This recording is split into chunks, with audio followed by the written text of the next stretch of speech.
네, 오늘은 이스라엘의 연단과 하나님의 섭리 그 5번째 이야기 함께 나누도록 하겠습니다. 우리가 지난주에는 창세기 39장 1절부터 6절까지 말씀을 놓고 함께 말씀 나누었는데 우리가 그 말씀 본문에서 기억해야 할 게 형통이라는 단어에 대해서 좀 기억을 해야 합니다. 형통이라는 단어는 우리가 알고 있는 내 계획대로 내 생각대로 무엇이든지 잘 풀린 것을 말하는 것이 아니라 이 성경에 기록되는 원어에는 짜라흐라는 단어가 사용되고 있습니다.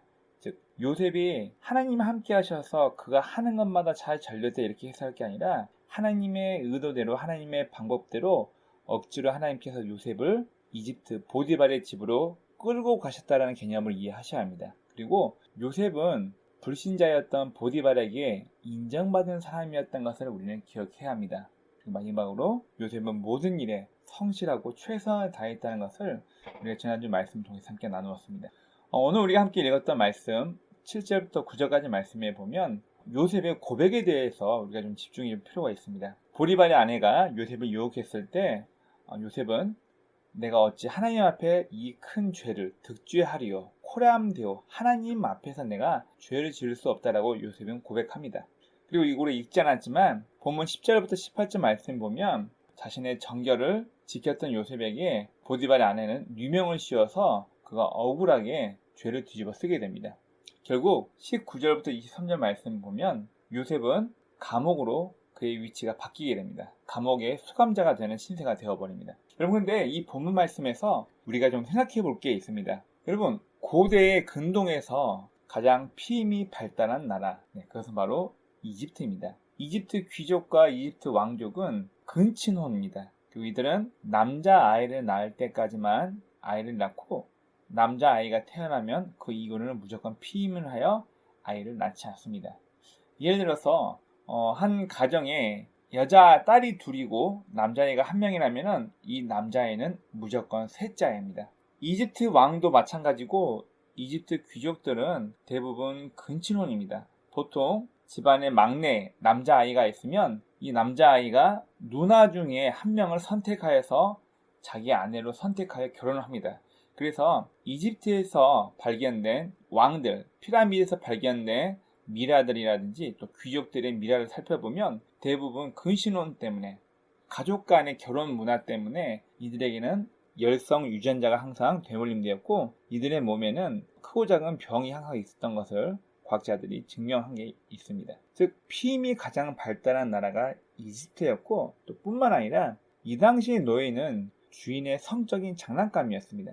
간혹 이제 미드 드라마 같은 거 보면은 스파르타쿠스라는 그런 영화를 보면 굉장히 좀 야한 부분도 많이 나오는데요. 이게 단순히 야한 걸로 끝난다고 보지 마시고 그 당시 노예의 입장이 역사적으로 어떤 고증을 거쳐서 이런 드라마가 만들어졌는지를 기억하셔야 합니다. 실제 이집트에서 발견된 문헌들을 살펴보면 이 당시 노예는 남자건 여자건 그 집 주인의 성적인 놀이감으로 전락되어 있습니다. 즉 여성은 그 주인 남자가 원하는 대로 또 남성은 그 주인 안 주인의 원하는 대로 성적인 놀이감으로 그 집 주인의 성적인 놀이감으로 전락되었다는 것을 우리는 알고 있어야 합니다. 그리고 또 하나 생각해 볼 것은 요셉이 지금 보디발의 아내가 이 히브리 노예가 나를 겁탈하려고 해서 옷을 벗어두고 도망갔기에 내가 고발합니다 해서 요셉이 옥에 갇힙니다. 그런데 요셉이 노예 신분에 이런 일을 행했다면 그것도 안주인을 겁탈하려고 했다면 요셉은 당연히 사형당했을 것인데 요셉은 사형당하지 않습니다.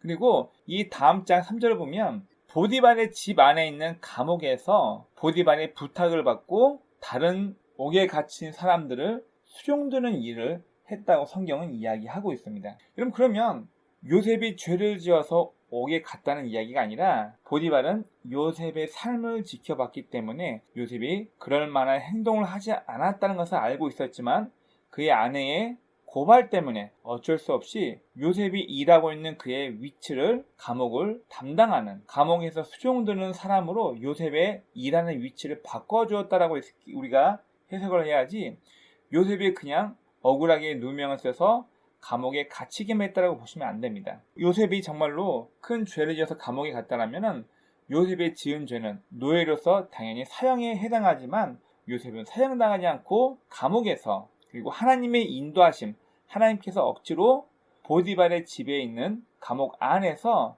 보디발의 부탁을 받고 또 간수장의 부탁을 받고 그 감옥에 있는 사람들을 시종 들고 그곳에 있는 일을 감당하는 사람으로 그곳에 가게 됩니다. 또 이후에 왕의 최측근이었던 떡 맡은 관원장과 그리고 술 맡은 관원장이 왔을 때 보디발이 특별하게 요셉에게 부탁하는 부분을 보면 그가 죄를 지었기 때문에 가는 것이 아니라 보디발의 아내와 또 그의 고발 때문에 어쩔 수 없이 요셉이 보디발의 집에 있는 감옥으로 위치가 바뀌지 않았나 우리가 그렇게 한번 생각해 봐야 할 것 같습니다. 오늘 우리가 읽었던 이 본문은 첫 번째로 요셉의 결백에 대해서 이야기하고 있습니다. 그 당시 문화로 본다면은 어쩌면 요셉도 당연히 보디발의 아내가 요구한 것에 그들을 응할 수 있음에도 불구하고 그는 자신이 믿는 하나님 앞에서 어찌 이 큰 죄를 지으려 코람되어 아무도 보고 있지 않는 상황 속에서 그는 자신이 하나님을 믿는 사람이라는 것을 당당하게 드러냈습니다. 우리 신앙인도 마찬가지인 것 같아요. 누가 보고 있을 때 나에 대해서 또 내 모습을 이뿐만 아니라 어느 곳에 있든지 나를 보고 있는 사람이 없지만 그 누구도 알 수는 없지만 나의 모든 일거수일투족 모든 것을 바라보고 계시는 하나님이 계시다는 것을 의식할 수 있는 믿음이 우리 신앙인에게도 있어야 할 것입니다. 두 번째, 오늘 본문은 요셉의 억울함에 대해서 이야기하고 있습니다. 요셉은 분명 죄를 짓지 않기 위해서 단호하게 그 자리를 물리치고 나왔지만 옥에 갇히게 됩니다. 억울합니다.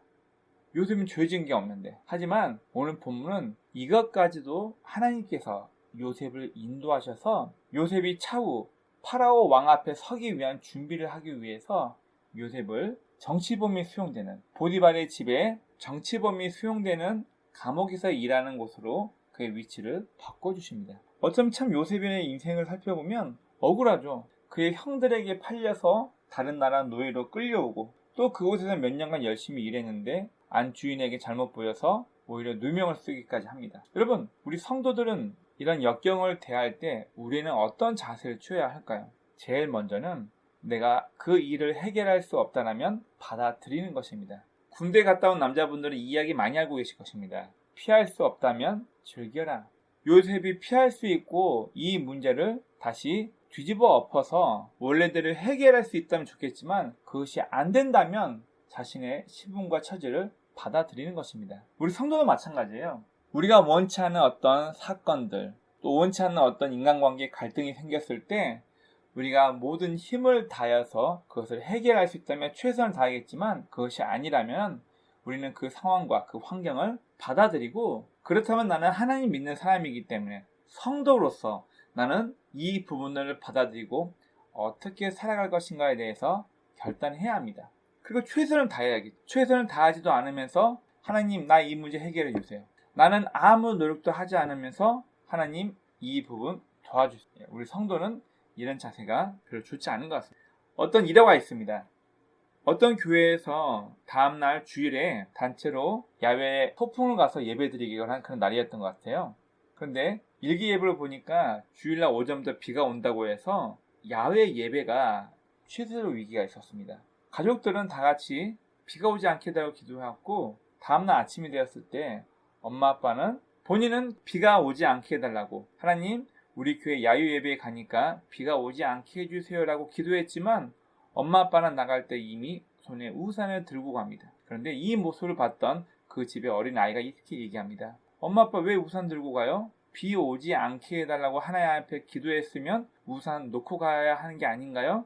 이 일화가 말하는 것처럼 우리 신앙인들은 하나님 앞에 무언가를 구하고 도와달라고 해결하게 해달라고 기도했다면 그 부분에 대해서 최선을 다해야 하는데 최선을 다하지도 않고 포기해버린다면 우리는 어떤 어려움이나 역경을 대하는 성도로서 바른 자세가 아니라는 것을 우리는 인식해야 합니다. 바로 우리는 받아들여야 합니다. 그리고 두 번째로 최선을 다해야 하고 세 번째로 포기하지 않고 견딜 수 있는 지구력이 필요한 것입니다. 우리는 내 삶의 결과를 몰라요. 우리 모두 다 진행인 가운데 내 인생을 살아가는 과정 가운데 있기 때문에 이 어려움이, 이 사건이 도대체 나에게 어떤 삶의 결과를 가져올 수 있을지 우리는 아무도 알 수 없기 때문에 이 사건이, 이 문제가 이것을 통해서 하나님은 나에게 무엇을 원하시는지 우리는 무엇이 하나님의 인도하심인지를 알 수 없다는 것을 먼저 인정해야 합니다. 그리고 중요한 것은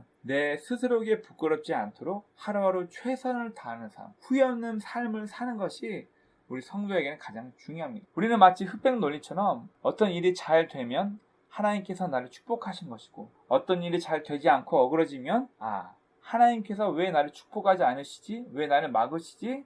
이런 잘못된 이분법으로 생각하는 경우가 많이 있습니다. 내가 이번에 큰 아파트로 옮겼어. 하나님이 나를 복 주셔서 내 사업이 이렇게 잘 돼서 연봉이 올라갔어. 여러분, 그렇다면 반대로 좋은 집을 사지 못했습니다. 코로나 때문에 어려워서 경제적으로 어려워졌습니다. 그러면 그런 분들은 하나님이 저주하셔서 어렵고 힘들어진 건가요? 그게 아니거든요. 근데 우리는 마치 우리 계획대로 우리가 요구하는 대로 무슨 일이 잘 풀렸을 때 그것을 하나님의 인도하심이고 하나님이 주신 축복을 생각하시고, 반대로 내 생각과 계획대로 잘 되지 않고 어떤 일이 어그러졌을 때 하나님께서 왜 나를 축복하시지 않지? 왜 나를 저주하시지? 왜 하나님께서 내가 원하는 대로 인도해 주시지 않지? 하고 자기 자신을 그렇게 볼 때도 있습니다. 중요한 건 일이 잘 되고 잘 되지 않고가 중요한 것이 아니라 나에게 주어진 이 일과 이 사건에 대해서 하나님의 의도와 하나님의 뜻은 어디에 있는지 발견하고 내 스스로에게 부끄럽지 않도록 최선을 다하는 삶이 우리 성도에게 너무나 중요합니다. 이 한 주도 우리는 어떤 삶을 살아가야 할지, 또 내 삶의 이 결과들이 어떤 의미가 있는지 알 수 없지만 하나님 입장에서 우리에게 다가온 이 하루를 최선을 다해서 살아갈 수 있는 저와 여러분이 되길 주의 이름으로 축원합니다.